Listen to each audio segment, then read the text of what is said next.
রাজ্যের রাজনৈতিক পালাবদলের পর একের পর এক বিভিন্ন স্তরের জনপ্রতিনিধিদের অবস্থান বদলের ছবি সামনে আসছে। সেই আবহেই এবার বিনা প্রতিদ্বন্দ্বিতায় একটি গ্রাম পঞ্চায়েতের দখল ফিরে পেল বিজেপি। একসময় দলত্যাগের জেরে যে পঞ্চায়েত হাতছাড়া হয়েছিল, প্রধানের পদ শূন্য হওয়ার পর নতুন প্রধান নির্বাচনের প্রক্রিয়ায় বিরোধী পক্ষের অনুপস্থিতিতে ফের সেই পঞ্চায়েতের দায়িত্ব নিজেদের হাতে তুলে নিল বিজেপি। এই ঘটনাকে ঘিরে দলীয় কর্মী সমর্থকদের মধ্যে উচ্ছ্বাস দেখা যায়। আপনাদের সেই উচ্ছ্বাসের ছবি একটু দেখাচ্ছি, দেখুন। বিশেষ করে মহিলাদের মধ্যে কি উচ্ছ্বাস লক্ষ্য করা যাচ্ছে।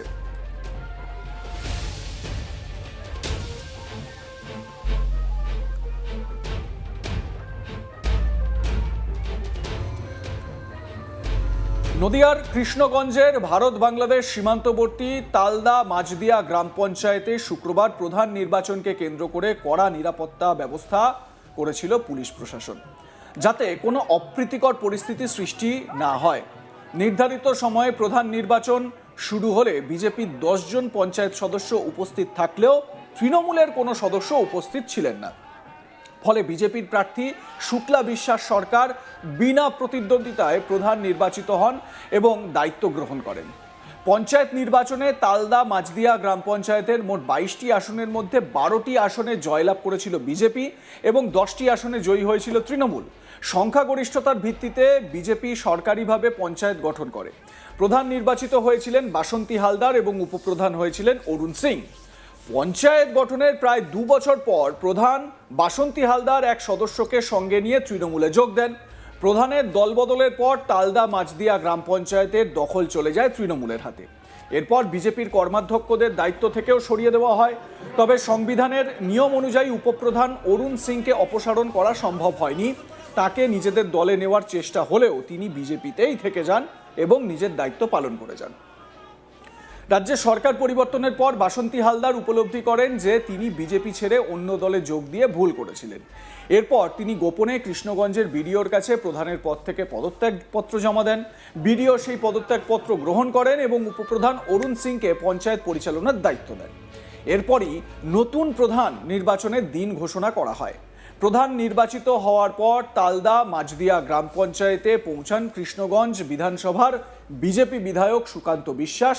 তিনি বলেন, বিজেপিতে কোনো গদ্দারের জায়গা নেই। তাদের দলের প্রতীকে জিতে প্রধান হওয়ার পর বাসন্তী হালদার দলত্যাগ করে তৃণমূলে যোগ দিয়েছিলেন বলেই পঞ্চায়েত হাতছাড়া হয়েছিল। এখন সেই পঞ্চায়েত আবার বিজেপির দখলে ফিরে এসেছে। কি বলছেন বিজেপি বিধায়ক সুকান্ত বিশ্বাস, শুনুন। বিধায়ক হওয়ার পর আপনি পুনরায় বিজেপির জেতা পঞ্চায়েত আজকে দখলে আনলে কি বলবেন? এখানে যারা সাধারণ ভোটার, যারা সাধারণ তারাই এই পঞ্চায়েত বিজেপিকে তুলে দিয়েছিল। একজন বিশেষ ব্যক্তি নিজের স্বার্থে এবং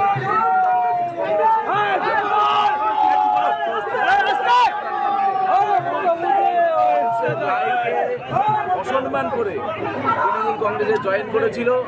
পরবর্তীকালে ভোটে 500 অধিক, প্রায় 600-র কাছাকাছি ভোটে পরাজিত হওয়ার পরে তিনি তার আত্মসচেতনায় তিনি ভুগেছেন। তার মনে হয়েছে মানুষের দায়কে প্রত্যাখ্যান করা তার ভুল ছিল, তাই তিনি তার ব্যক্তিগত উপলব্ধি থেকে তিনি পদত্যাগ করেছেন। এখানে কোনোভাবে কেউ তাকে কোনোরকম কোনো প্ররোচনা বা বাধা কেউ দেয়নি। তিনি সম্পূর্ণ নিজে থেকে দায় স্বীকার করে পদত্যাগ করেছেন।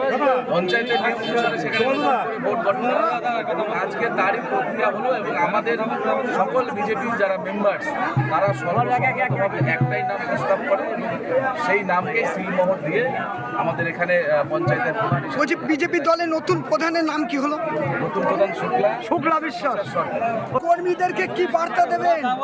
দলের কর্মীদের বার্তা একটাই, দলের সঙ্গে মানুষের রায়কে যারা বেইমানি করে তাদের পরিণাম হয়। আপনারা দেখলেন ভারতীয় জনতা পার্টিকে মানুষ কিনেছে তৃণমূল কংগ্রেসের দুর্নীতির বিরুদ্ধে প্রতিবাদ করার জন্য। আজকে আমরা দুর্নীতিমুক্ত প্রশাসন মানুষের কাছে এবং আগামী দিন মাঝদিয়া সহ পুরো কৃষ্ণগঞ্জ এলাকায় মানুষ শুধুমাত্র কাজ দেখতে পাবে, প্রকৃত ডেভেলপমেন্ট তারা দেখতে পাবে। সাদা রং নয়, আমরা ডেভেলপমেন্টে বিশ্বাস করি। স্বাভাবিকভাবে বিধায়ক মশাই কিন্তু খুবই আনন্দিত, কারণ তার জয়ের পর এই পঞ্চায়েত যেটা বিজেপির দখলে ছিল, বিরোধী আসনে থাকাকালীন এই পঞ্চায়েত বিজেপির দখলে ছিল, সেই পঞ্চায়েত পুনরুদ্ধার করা সম্ভব হলো। নবনিযুক্ত প্রধান শুক্লা বিশ্বাস সরকার বলেন তিনি দলের সমস্ত সদস্যকে সঙ্গে নিয়ে ঐক্যবদ্ধভাবে পঞ্চায়েতের উন্নয়নের কাজ করবেন। দল তার উপর যে দায়িত্ব দিয়েছে তা যথাযথভাবে পালন করার চেষ্টা করবেন বলেও জানান তিনি। শুক্লা দেবী কি জানিয়েছেন শুনে নিন। ভালো লাগছে।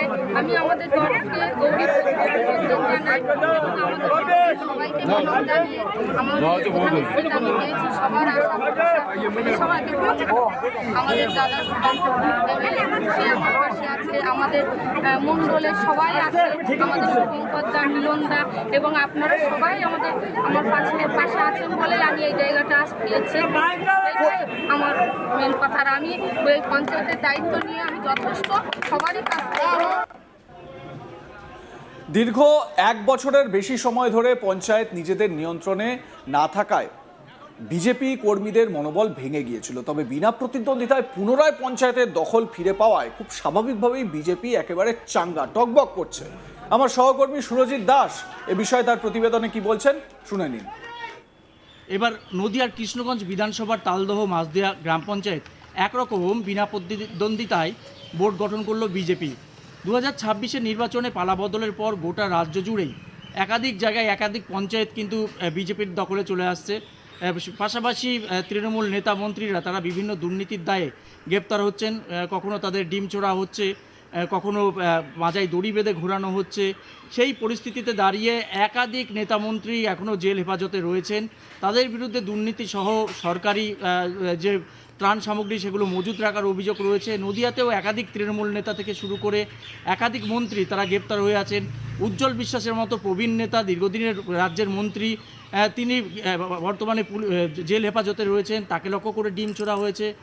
পাশাপাশি একাধিক জায়গায় দেখা গেছে বিভিন্ন তৃণমূলের যে দুর্নীতি সেই দুর্নীতি কিন্তু সামনে এসেছে। সেই পরিস্থিতিতে দাঁড়িয়ে শুধুমাত্র নেতামন্ত্রীরা জেল খাটছে এমনটা নয়, একাধিক পঞ্চায়েত থেকে শুরু করে পৌরসভার তারা কিন্তু পদত্যাগপত্র জমা দেওয়া শুরু করেছে। একাধিক কাউন্সিলর, একাধিক চেয়ারম্যান পদত্যাগ দিয়েছে। নদিয়ার কিন্তু রানাঘাটও সেরকম, রানাঘাট পৌরসভা ইতিমধ্যেই চেয়ারম্যান সহ একাধিক তৃণমূল কাউন্সিলর তারা পদত্যাগপত্র জমা দিয়েছেন। সেই পরিস্থিতিতে দাঁড়িয়ে দেখা যাচ্ছে যে একাধিক গ্রাম পঞ্চায়েত এবার বিজেপির দখলে চলে আসছে। এবার সেই চিত্র উঠে এলো নদিয়ার কৃষ্ণগঞ্জ বিধানসভার এই তালদহ মাঝদিয়া গ্রাম পঞ্চায়েতে। এই গ্রাম পঞ্চায়েতে মোট আসন সংখ্যা 22টি। গত পঞ্চায়েত নির্বাচনে দেখা যায় বিজেপি সেখানে 12 জন জয়লাভ করেছিল, 12টি আসনে জয়লাভ করেছিল, 10টাতে তৃণমূল জয়লাভ করেছিল। অর্থাৎ তৎকালীন শাসক দল থাকাকালীনই বিজেপি কিন্তু সংখ্যাগরিষ্ঠতা নিয়ে এই পঞ্চায়েত দখল করেছিল এবং পঞ্চায়েতের বিজেপির হয়ে প্রধান হয়েছিলেন বাসন্তী হালদার। পরবর্তীকালে দেখা যায় প্রায় 1 বছর পর এই বাসন্তী হালদার, যিনি কিনা বিজেপির প্রধান, তিনি একজন পঞ্চায়েত সদস্যকে নিয়ে তৃণমূলে যোগদান করেন। পরবর্তীকালে কিন্তু বিজেপির ভোট ভেঙে যায়। পুনরায় কিন্তু সেই ভোট অর্থাৎ এই পঞ্চায়েত তৃণমূল দখল করেছিল। এখন রাজ্যের পালাবদল হয়েছে, সরকার পরিবর্তনের প্রায় 1 মাস অতিক্রান্ত করেছে। এবার দেখা যাচ্ছে যে সেই পঞ্চায়েত কিন্তু পুনরায় আবারও বিজেপির দখলে এলো। তার কারণ তৃণমূলের যে সমস্ত পঞ্চায়েত সদস্যরা ছিলেন তারা সঠিক মতো পঞ্চায়েতে আসছিলেন না, সেই কারণেই অনাস্থা ডেকেছিল বিজেপির তরফে। এরপরেই দেখা যায় ভোটাভুটির মাধ্যমে যে তৃণমূলের কোনো পঞ্চায়েত সদস্যরা সেখানে উপস্থিত হননি।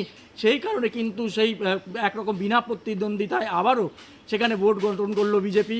অর্থাৎ বলা চলে যে ভোট বিজেপির ছিল কিন্তু তৃণমূলের বিজেপির প্রধান তৃণমূলে চলে যাওয়ায় সেই ভোট পুনরায় তৃণমূলে গেছিলো। এবার আবারও কিন্তু সেই পঞ্চায়েত ভোট আবারও বিজেপির দখলে এলো।